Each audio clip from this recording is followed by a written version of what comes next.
Olá pessoal, comandante Leonardo Matos aqui. Esse é o nosso Conexão GEL 113, hoje é 23 de dezembro de 2020. Esse Conexão, diferente dos demais, é uma conexão de retrospectiva. Vou procurar ser bastante sintético, muitos eventos ocorreram esse ano. E eu quero começar pelo primeiro grande evento geopolítico de 2020, que foi a morte do general Soleimani, aquele general iraniano que foi morto pelos Estados Unidos no Iraque, gerou uma grande crise, uma grande tensão ali no início de janeiro. Nós achávamos até que a crise podia escalar realmente e acabar em conflito aberto entre Estados Unidos e Irã, o que acabou não acontecendo. Essa tensão entre Irã e Estados Unidos prosseguiu ao longo do ano.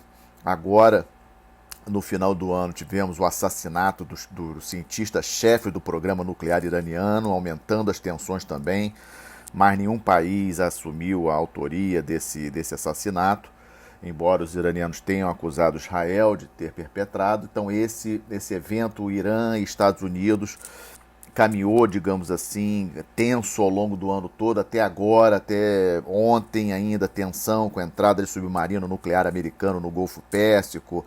Há uma expectativa de que o Irã possa fazer algum ato aí de retaliação quando completar um ano da morte do Soleimani, que será no dia 3 de janeiro. Os outros eventos ali na região, sucesso, acordos de relações estabelecidas entre Israel e vários países árabes, um ano muito positivo nessa direção. Israel estabelecendo relações diplomáticas com Emirados Árabes Unidos, Bahrein, Sudão, Marrocos, sem sombra de dúvidas, uma vitória da diplomacia americana, esses acordos. Guerra civil na Síria prossegue, em ritmo mais lento, mas infelizmente ainda prossegue. O Líbano teve aquela explosão em agosto terrível. A situação no Líbano continua muito ruim, bastante degradada. Guerra civil no Iêmen também continua ruim. Algumas negociações apontando a possibilidade de saída da Arábia Saudita do conflito, mas ali é importante a gente entender que a guerra civil no Iêmen é uma guerra ali entre Irã apoiando um lado e Arábia Saudita apoiando o outro, né? E aí, essa grande questão ali do Oriente Médio é em torno, a grande novidade, digamos assim, foi o aumento dessa coalizão entre árabes sunitas, né, Arábia Saudita e outros países árabes ali, junto a Israel e Estados Unidos contra o Irã. Essa é a grande chave de compreensão da questão. Há uma grande expectativa com relação ao como o governo Biden vai se portar em relação ao Irã, se vai retomar aquele acordo nuclear que foi firmado na época do Obama ou não, né? E também como que o Irã vai se portar em função disso, ou seja, se o Biden voltar para o acordo, acredito que a situação fique mais sob controle, mas a possibilidade de que, caso ele não volte para o acordo, o Irã pode, digamos assim, acelerar o processo aí de um grande acordo que já está rascunhado com a China. E a entrada da China nessa disputa do Oriente Médio, a gente quase não fala de China ali na região, mas a gente não pode esquecer que a China é o maior importador de petróleo do mundo e tem sim grandes interesses ali naquela região. Na segunda parte, eu queria falar especificamente dos Estados Unidos, né? O tema principal do ano, sem sombra de dúvida, foi a questão das eleições. O Covid, obviamente, afetou muito, né, prejudicou bastante a reeleição do Trump, né, foi o grande, digamos assim, o maior inimigo do Trump foi realmente a pandemia. Os Estados Unidos, o país mais afetado em número de casos, em número de mortos, e a postura do Trump em relação a ela acabou atrapalhando bastante, na minha opinião, a reeleição dele. Em termos de política externa, eu diria que a maior vitória foram essas alianças aí, esses acordos de Israel com os países, costurados pelos Estados Unidos, pelos países árabes, aí, sem sombra de dúvidas, uma grande vitória. E também a pressão do Trump em cima da China, sem sombra de dúvidas também. O Trump foi muito claro, deu prioridade a esse assunto, conseguiu reduzir o déficit na balança comercial entre Estados Unidos e China, aumentou o apoio a Taiwan, que é uma questão importante ali em relação à China, que eu vou comentar depois. Então eu acho que duas vitórias, digamos assim, na política externa do Trump, essa questão dos acordos de Israel com países árabes e a maior pressão em relação à China, a identificação clara da China como o grande inimigo dos Estados Unidos, que pode tomar a posição dos Estados Unidos de potência hegemônica. Erros, eu poderia citar vários, mas eu destaco a questão dos aliados. Acho que aquela postura do America First do Trump causou muita insatisfação, especialmente nos aliados da OTAN. Eu acho que o Trump perdeu terreno nessa questão, uma questão importante. Não tem como encarar a China sem os aliados, e eu acho que nisso o Trump errou e deveria ter feito de uma maneira diferente em relação especificamente aos principais aí, os aliados da OTAN, né? Em relação ao governo Biden, a expectativa de volta ao Tratado de Paris, o Tratado do Meio Ambiente, isso sem dúvida vai ser uma prioridade no governo do Biden, uma reaproximação dos aliados, especialmente os da OTAN, também uma reaproximação dos organismos internacionais, dos Estados Unidos, do Biden tentando retomar aquela posição de liderança global à frente dos organismos internacionais. Resta a dúvida com relação ao Irã, como eu tinha comentado anteriormente, também com relação à Rússia. Sabemos que os democratas, o Biden, a Hillary Clinton também era assim, não gostam da Rússia, tem muita suspeita em relação à Rússia, então há uma expectativa para ver como que será essa postura. Sabemos que vai continuar a pressão em relação à China, né?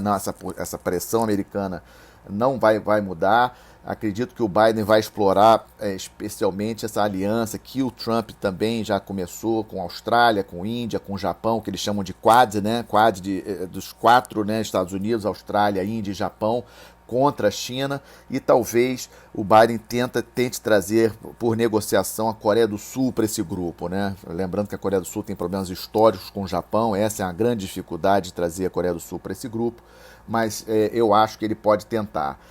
Há uma expectativa do Biden, dos democratas perderem o Senado, vão ter eleições agora no início de janeiro para 2 cadeiras do Senado da Geórgia, e os republicanos devem vencer. E aí, com isso, os republicanos vão manter a maioria no Senado, o que não é bom para o Biden. Mas uma conclusão desse ano é que os Estados Unidos, um país dividido, o Trump teve uma grande votação, ou seja, muita gente insatisfeita, pró-Trump, né? Então vamos acompanhar como será a postura, especialmente do Partido Republicano em relação ao Trump, se os republicanos vão continuar apoiando o Trump depois que ele passar a presidência, se vão tentar eleger aí, escolher um outro futuro líder aí dos republicanos. Mas o grande desafio do Biden, sem sombra de dúvida, será o combate ao Covid e a retomada da economia dos Estados Unidos. Esses 2 itens, combate ao Covid e retomada da economia, o grande desafio do início do governo Biden a partir de 20 de janeiro. E aí, indo para a China, indo para a Ásia, a terceira parte aqui do nosso podcast especial, questões da China. A China conseguiu esse ano resolver praticamente aquele problema que tinha em Hong Kong, como eu tinha falado em 2019 que aconteceria, todos aqueles protestos em Hong Kong acabaram apenas acelerando a posição chinesa de pressão em relação a Hong Kong. A China crescerá esse ano, mas deverá crescer apenas 2% em relação a 2019, mas isso sem sombra de dúvidas, muito positivo para a China. Mas vamos lembrar que a China tem 1,4 bilhão de pessoas, né? E a questão da estabilidade interna em função do regime fechado chinês é fundamental, né? Há uma grande preocupação do Partido Comunista Chinês em manter a pressão interna, a vigilância interna sobre sua população, de maneira a sufocar qualquer tentativa aí de mudança do regime. Esse é a grande preocupação. A preocupação da China é maior com isso do que até com os Estados Unidos, ou seja, manter a estabilidade interna. O desafio para a China, Taiwan. Como que a China vai resolver Taiwan? É um problema que considero pior, mais difícil do que Mar do Sul da China. Mar do Sul da China eu acho que não tem mais jeito, né? A China ocupou aquelas ilhas, disse que essas ilhas fazem parte das águas territoriais chinesas, construiu várias bases ali, isso aí não tem volta. Mas a questão de Taiwan é mais complexa. Taiwan é um país com 23, 24 milhões de habitantes, está dentro do G30 em termos de economia, tem forças armadas, ou seja, Taiwan é bem mais complicado. A China considera Taiwan como parte da China, já deu várias indicações de que quer Taiwan de volta à China como um todo até 2049. Como que os chineses vão fazer isso? Como que o Partido Comunista Chinês, como que o Xi Jinping vai fazer isso? É um grande desafio. Também ali no entorno ali da China, na Ásia, o Japão teve que adiar as Olimpíadas, passou para 2021, tomara que dê certo. O primeiro-ministro Abe deixou o governo em função de questões de saúde, mas continua mesmo, o seu partido continua no poder, o Japão passando aí por uma crise econômica, aí, uma certa estagnação da economia, a perda, o adiamento das Olimpíadas foi ruim.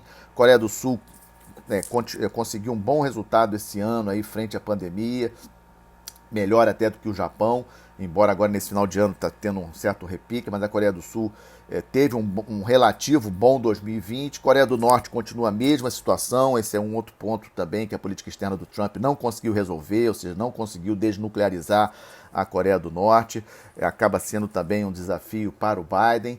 A Índia com a China foi uma questão que estressou muito esse ano, né, nas fronteiras terrestres.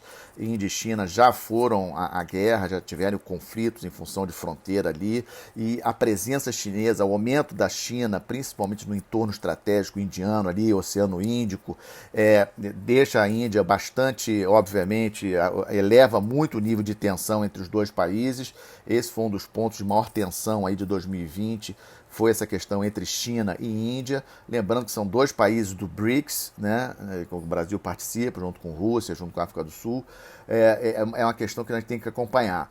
A Índia ela tenta se manter naquela postura de independência em relação aos outros países, política externa independente, é um país nuclear, em 2019 já estava na 5ª posição em termos de PIB, em termos de economia, é um país importantíssimo.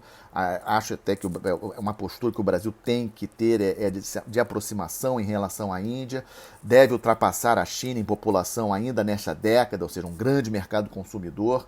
Índia é um país muito especial que a gente deve manter atenção. As tensões ali da Índia, a gente pula para a Austrália, um país importante ali para a gente entender esse contexto aí da Ásia, China. A Austrália é muito pressionada esse ano porque é uma grande parceira estratégica dos Estados Unidos. A Austrália fez muitas críticas ao governo chinês esse ano e aí a China retalhou. Existe uma expectativa em relação aos Estados Unidos recriar a primeira esquadra americana, e aí ela talvez sediada lá em Darwin, uma cidade que fica ao norte da Austrália. Eu acho muito interessante acompanhar essa crise da Austrália com a China com o olhar do Brasil, né? A Austrália, o maior parceiro comercial da Austrália é de longe a China, da mesma forma como a China é o maior parceiro comercial do Brasil, e ver essas tensões e ver como que essa crise entre Austrália e China está ocorrendo, eu acho que é uma lição interessante para aqui no Brasil. E aí a gente pula para a Europa. A Europa eu destaco a questão, obviamente, sem ser o Covid, mas a questão do combate, do Brexit, né? O Brexit político, a partir de janeiro, o Reino Unido saiu do Parlamento Europeu, mas as negociações do Brexit comercial até o último minuto ainda não foram resolvidas, e elas têm até o dia 31 de dezembro para serem resolvidas, um problema sério. Em linhas gerais, em relação à pandemia, a Alemanha, o grande país europeu, a maior economia da Europa, foi relativamente bem, embora agora, no final de dezembro, tenha tido um pico importante da pandemia, dos casos de coronavírus na Alemanha, fechando várias coisas, fazendo quase um lockdown geral na Alemanha em função disso. E a França, muito preocupada com a questão do terrorismo islâmico, o Macron tentando se posicionar aí como líder mundial, mas com muitos problemas, né? A França aí, muitos protestos internos. Lógico que o Covid aí foi o grande tema do ano também para a França, mas a questão do terrorismo islâmico é uma questão importante que eu destaco.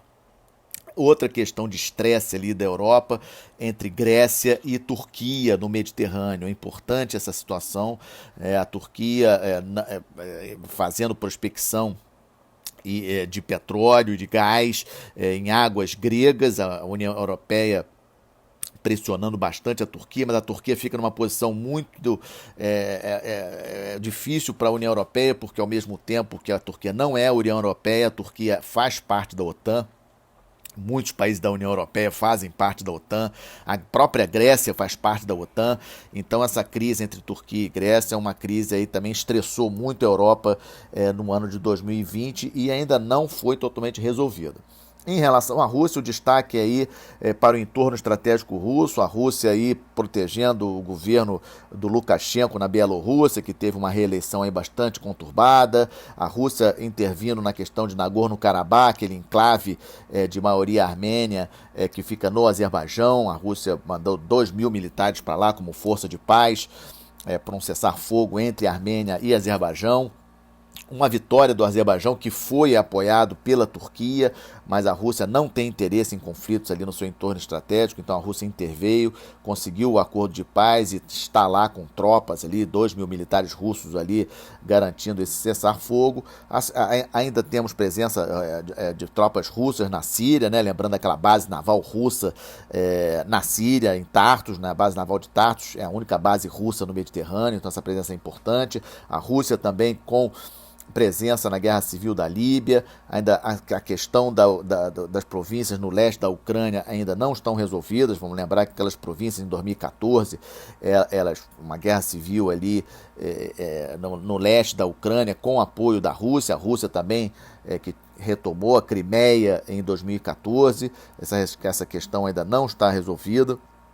É muito investimento russo no Ártico, né? Aquela passagem norte ali em função das mudanças climáticas ali, um número maior de navios conseguindo trafegar naquela passagem marítima ali ao norte da Rússia, no Ártico russo, né? Muito importante principalmente para os países do leste da Ásia, é um ponto relevante, e a Rússia continuando a investir nas suas boas relações com China, com Índia, na parte de armamento, indústria de defesa. Na verdade, a Rússia ela é uma potência militar, mas não é uma potência econômica, né? A Rússia, em 2019, era a 11ª economia do mundo, mas é assim, grande exportador, segundo maior exportador de armas do mundo e grande exportador de petróleo e gás, mas a Rússia com muitos problemas aí, com redução da população, etc. O Putin conseguiu mudança na Constituição, vai poder se eternizar aí no poder até 2036. A Rússia, sem sombra de dúvidas, um país que devemos seguir acompanhando com muita atenção.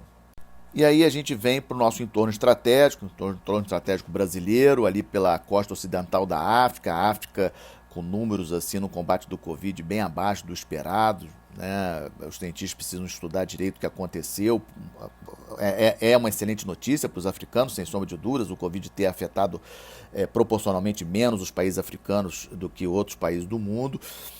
Mas o destaque que eu trago para vocês ali da costa ocidental da África, o aumento do número de casos de pirataria e roubo armado de navios ali no Golfo da Guiné, tá aqui do outro lado aqui do Brasil, principalmente nas águas ali da Nigéria. Na Nigéria, a maior economia da África, maior exportador de petróleo também, é uma região importante, o Brasil precisa ter presença nessa região. E os casos de pirataria e roubo armado cresceram em 2020 em relação a 2019 e talvez seja um elemento de maior tensão naquela região. Em relação à América do Sul especificamente, o destaque é para a crise na Venezuela, constante, cada vez pior. A Venezuela, não tem luz no fim do túnel para a Venezuela. Talvez o governo Biden possa vir a fazer alguma coisa via Cuba, se conseguir algum tipo de acordo que tire os cubanos da proteção ao governo do Maduro. Desde 2013, 5 milhões de venezuelanos deixaram o país, uma pobreza enorme, a gente não sabe direito o que está acontecendo por lá, a oposição muito fragmentada na Venezuela, as eleições legislativas agora em dezembro, a oposição não quis participar, e a posição até do Juan Guaidó, aquele presidente da Assembleia, que era considerado o presidente do país por vários países, Estados Unidos, Brasil, vários países da Europa. Na verdade, ficamos em dúvida agora como ficará a situação do Guaidó em 2021, a oposição venezuelana bastante enfraquecida. O resto da América do Sul, problemas em quase todos os países, praticamente todos os países em relação ao Covid. Tivemos impeachment do presidente do Peru também. E para 2021, uma expectativa, temos eleições importantes, eleições no Equador em fevereiro, eleições no Peru em abril, eleições no Chile em novembro. O Chile também teve o plebiscito aí que votou pela mudança na Constituição. A Assembleia Constituinte será formada no Chile agora em abril de 2021 e eleições gerais no Chile em novembro. A situação na Argentina muito ruim também, muito afetada pelo Covid. A Argentina que já está numa recessão seríssima desde setembro de 2018. O governo Fernandes iniciou o seu governo em dezembro do ano passado e veio o Covid, e tentou fechar um lockdown fortíssimo no país, mas não adiantou nada. Os números do Covid na Argentina muito altos. E a mudança de governo na Bolívia, né, voltou para a esquerda. O Luiz Arce, que foi ministro da Economia do Evo Morales, assumiu a presidência do país agora no final do ano, e com um alinhamento político aí com a Argentina, um leve alinhamento com a Venezuela, mas não tão forte como era no tempo do Evo Morales. E eu diria para vocês que a lição que eu tenho assim, desse ano, um ano muito ruim para a América do Sul, um ano muito difícil para a América do Sul, mas o que me chama mais atenção é a questão da falta de uma coordenação. Preciso que o Brasil assuma a coordenação da América do Sul, maior país, maior economia, maior poder militar, maior população. Precisamos de uma liderança na América do Sul, né? E o Brasil, sem sombra de dúvidas, é o país que tem mais condições para exercer essa liderança em função do seu peso em todos esses aspectos aí que eu comentei. E fechando o nosso entorno estratégico, a Antártica, acabamos de ter a notícia aí do primeiro caso de Covid na base chilena, lá na Antártica. Já tínhamos essa expectativa que isso poderia acontecer a qualquer momento, mas ainda bem que todos os puderam ser retirados da base chilena, 36, 26 militares, 10 civis que estavam lá, que contraíram a doença por um navio chileno que chegou até a base, e esses infectados pelo coronavírus já saíram esse ano, um ano de pouquíssimas, praticamente não tivemos nenhuma pesquisa na Antártica, tentando preservar o continente antártico do coronavírus, mas acabamos tendo esse caso agora, essa semana, na base chilena, uma má notícia para o continente antártico. Eu não poderia deixar de fechar o nosso Conexão Geo 113 aí de final de ano, né, com uma boa notícia. E a boa notícia é o início da vacinação, sem sombra de dúvidas. O Covid é o evento aí marcante do ano, ninguém vai esquecer, um ano de perdas de amigos, de parentes, um ano muito difícil para toda a humanidade, um ano de recessão na economia da grande parte dos países, desemprego, pobreza. Mas chegamos ao final do ano, pelo menos com a notícia de que a ciência conseguiu a vacina, o desenvolvimento da vacina, o que também traz a lição para a gente sobre a importância de mantermos os investimentos em ciência e tecnologia, né? Os principais países que investem nisso, como Estados Unidos, como Reino Unido, como Alemanha, conseguindo desenvolver vacinas e já estão vacinando, né? A Europa começa agora nesse final de semana, Reino Unido e Estados Unidos já iniciaram.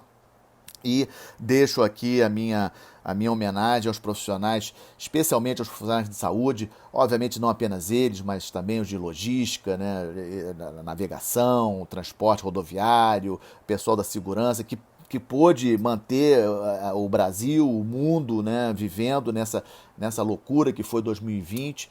Mas eu queria, assim, uma palavra fechando esse meu Conexão aos profissionais de saúde, realmente os heróis de 2020, aqueles que estiveram na linha de frente dessa guerra, e eu rendo a eles toda a minha homenagem, os meus agradecimentos por tudo que tem feito aí pela população de todo o mundo.